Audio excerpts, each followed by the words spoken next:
حضرت عائشہ فرماتی ہیں کہ نبی کریم صلی اللہ علیہ وسلم کے وصال سے کچھ عرصہ پہلے نبی کریم نے خود حضرت فاطمہ الزہرا کو بلایا اور جب وہ آئیں تو حضور ان کے استقبال کے لیے کھڑے ہو گئے۔ پھر حضور نے ان کا ماتھا چوما اور جہاں وہ بیٹھے ہوئے تھے خود ان کو بٹھایا۔ پھر نبی نے حضرت فاطمہ الزہرا کے کان میں کچھ کہا تو وہ رونے لگ گئیں۔ پھر تھوڑی دیر کے بعد پھر کچھ کہا تو وہ ہنسنے لگ گئیں۔ حضرت عائشہ فرماتی ہیں کہ نبی بات کر کے چلے گئے تو میں نے فاطمہ سے پوچھا کہ فاطمہ بتاؤ نبی نے آپ کے کان میں کیا کہا ہے؟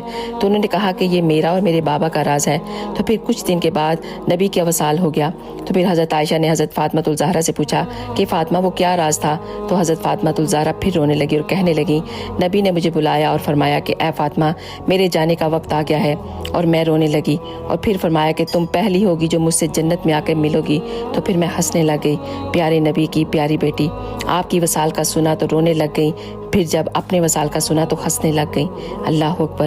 اللہ تعالی ہم سب کو اپنے نبی کے حکم پہ چلنے کی توفیق دے، آمین۔